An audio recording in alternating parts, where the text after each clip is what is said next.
Assalamualaikum warahmatullahi wabarakatuh. Apa kabar semuanya? Semoga kita selalu dalam keadaan sehat walafiat ya.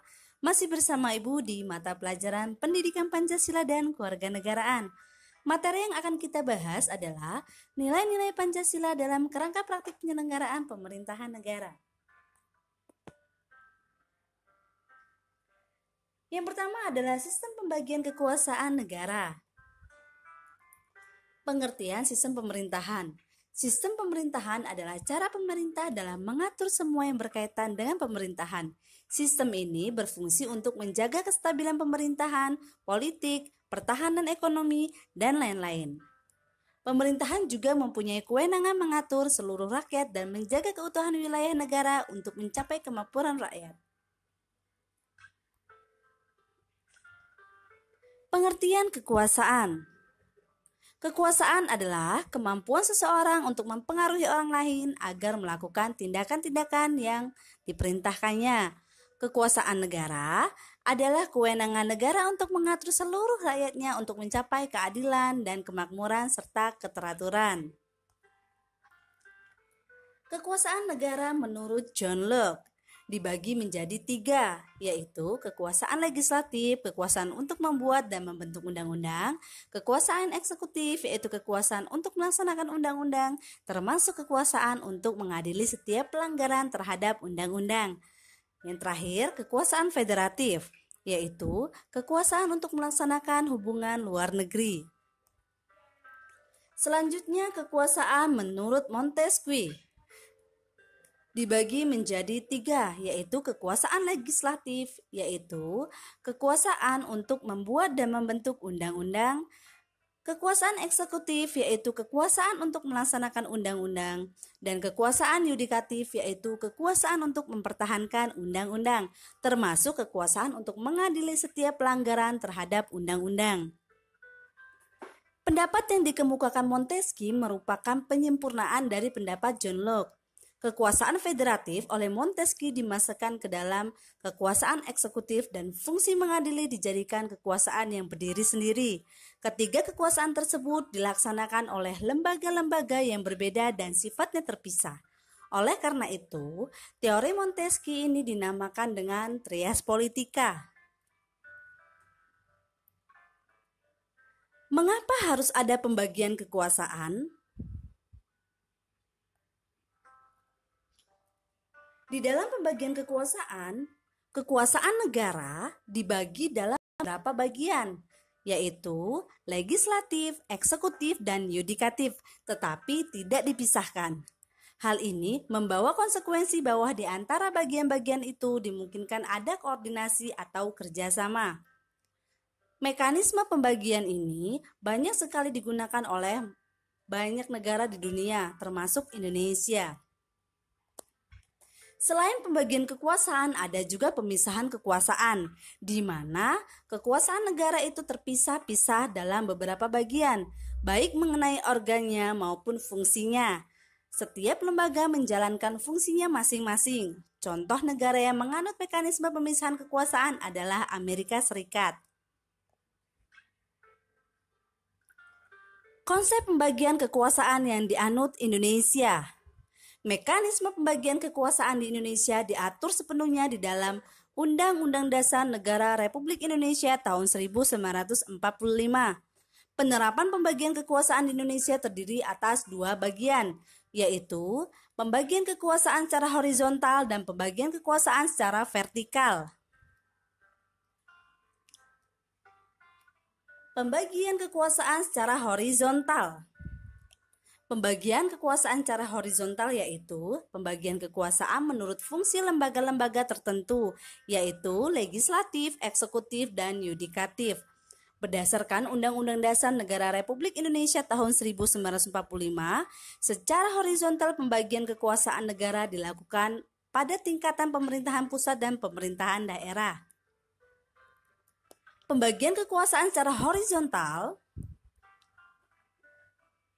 pada tingkatan pemerintahan daerah berlangsung antara lembaga-lembaga negara yang sederajat, yaitu antara pemerintah daerah, kepala daerah atau wakil kepala daerah, dan Dewan Perwakilan Rakyat Daerah atau DPRD. Pada tingkat provinsi, pembagian kekuasaan berlangsung antara pemerintahan provinsi, yaitu gubernur atau wakil gubernur dan DPRD provinsi. Sedangkan pada tingkat kabupaten atau kota, pembagian kekuasaan berlangsung antara pemerintahan kabupaten atau kota, yaitu bupati atau wakil bupati atau wali kota, wakil wali kota, dan DPRD kabupaten atau kota. Selanjutnya, pembagian kekuasaan secara vertikal. Pembagian kekuasaan secara vertikal merupakan pembagian kekuasaan menurut tingkatnya, yaitu pembagian kekuasaan antara beberapa tingkatan pemerintahan. Pada pemerintahan daerah berlangsung pula pembagian kekuasaan secara vertikal yang ditentukan oleh pemerintah pusat. Hubungan antara pemerintah provinsi dan pemerintah kabupaten atau kota terjalin dengan koordinasi, pembinaan, dan pengawasan oleh pemerintah pusat dalam bidang administrasi dan kewilayahan.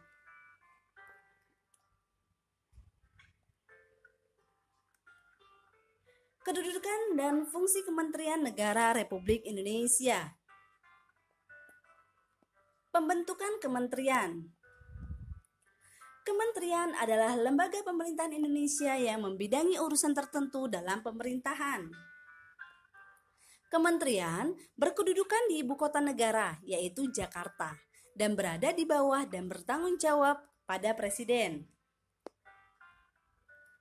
Pembentukan kementerian dilakukan paling lama 14 hari kerja sejak Presiden mengucapkan sumpah atau janji. Urusan pemerintahan yang non-nomenklatur, kementeriannya secara tegas disebut dalam Undang-Undang Dasar 1945 harus dibentuk dalam satu kementerian tersendiri.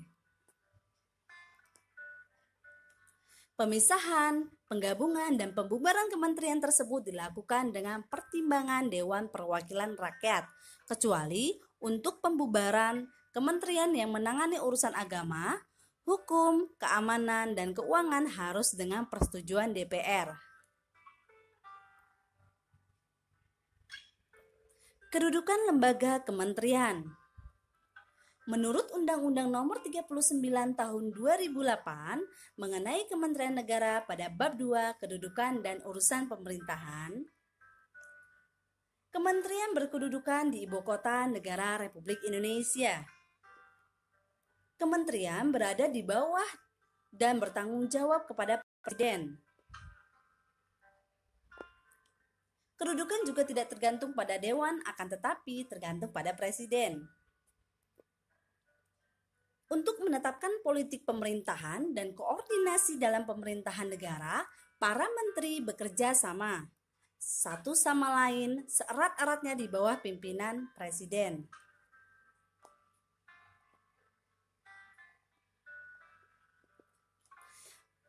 Pasal 17 ayat 3 Undang-Undang Dasar Negara Republik Indonesia tahun 1945 menyebutkan bahwa setiap menteri membidangi urusan tertentu dalam pemerintahan. Dengan kata lain, setiap pemerintahan negara masing-masing mempunyai tugas sendiri. Adapun urusan pemerintahan yang menjadi tanggung jawab Kementerian Negara terdiri atas urusan pemerintahan yang nomenklatur. Pemerintahannya secara tegas disebut dalam Undang-Undang Negara Republik Indonesia tahun 1945 meliputi urusan luar negeri, dalam negeri, dan pertahanan. Urusan pemerintahan yang ruang lingkupnya disebutkan dalam Undang-Undang Dasar Negara Republik Indonesia tahun 1945 meliputi urusan agama, hukum, keuangan, keamanan, hak asasi manusia, pendidikan, kebudayaan, kesehatan, sosial, ketenagakerjaan, industri, perdagangan, pertambangan, energi, pekerjaan umum, transmigrasi, transportasi, informasi, komunikasi, pertanian, perkebunan, kehutanan, peternakan, kelautan, dan perikanan. Urusan pemerintahan dalam rangka penajaman, koordinasi, dan sinkronisasi program pemerintah meliputi urusan perencanaan pembangunan nasional, aparatur negara, kesekretariatan negara, badan usaha milik negara, pertanahan, kependudukan, lingkungan hidup, ilmu pengetahuan, teknologi, investasi, koperasi, usaha kecil dan menengah, pariwisata, pemberdayaan perempuan, pemuda, olahraga, perumahan, dan pembangunan kawasan atau daerah tertinggal.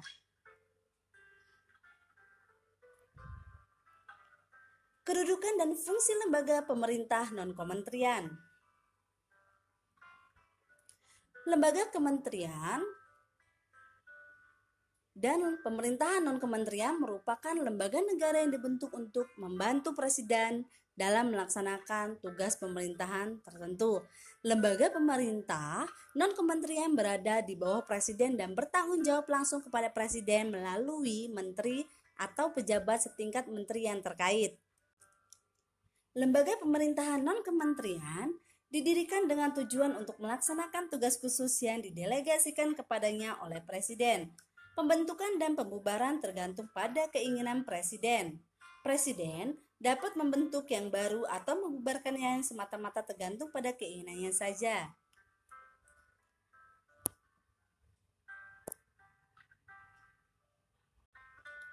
Contoh lembaga pemerintah non-kementerian yang ada di Indonesia adalah BMKG, BNN, BPOM, BKN, BNPB, dan lain-lain. Nilai-nilai Pancasila dalam penyelenggaraan pemerintahan. Nilai ketuhanan yang Maha Esa mengandung arti adanya pengakuan dan keyakinan bangsa terhadap adanya Tuhan sebagai pencipta alam semesta. Di sini, bangsa yang religius bukan bangsa yang ateis. Adanya pengakuan akan kebebasan untuk memeluk agama, menghormati kemerdekaan beragama, tidak ada paksaan, serta tidak berlaku diskriminatif antar umat beragama. Nilai kemanusiaan yang adil dan beradab mengandung arti kesadaran sikap dan perilaku sesuai dengan nilai-nilai moral dalam hidup bersama atas dasar tuntutan hati nurani dengan memperlakukan sesuatu hal sebagaimana mestinya. Nilai persatuan Indonesia.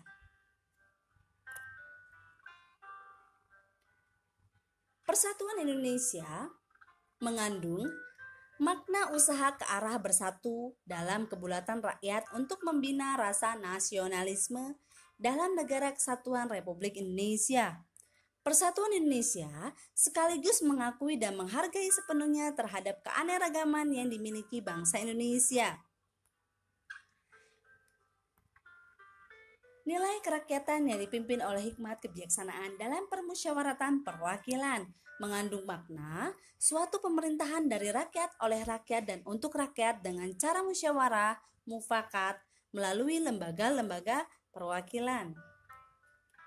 Nilai keadilan sosial bagi seluruh rakyat Indonesia mengandung makna sebagai dasar sekaligus tujuan, yaitu tercapainya masyarakat Indonesia yang adil dan makmur secara lahiriah ataupun batiniah. Nilai dan ruh demokrasi yang sesuai dengan visi Pancasila adalah yang berhakikat kebebasan, terbagikan atau terdesentralisasi, kesederajatan, keterbukaan, menjunjung etika dan norma kehidupan, kebijakan politik atas dasar nilai-nilai dan prinsip-prinsip demokrasi yang memperjuangkan kepentingan rakyat, kontrol publik. Pemilihan umum yang lebih berkualitas dengan partisipasi rakyat yang seluas-luasnya. Supremasi hukum. Demikian materi tentang nilai-nilai Pancasila dalam kerangka praktik penyelenggaraan pemerintahan negara. Mudah-mudahan materi yang disampaikan dapat bermanfaat dan dapat diterapkan dalam kehidupan sehari-hari. Tetap semangat, terus belajar, dan jadilah kebanggaan orang tua. Wassalamualaikum warahmatullahi wabarakatuh.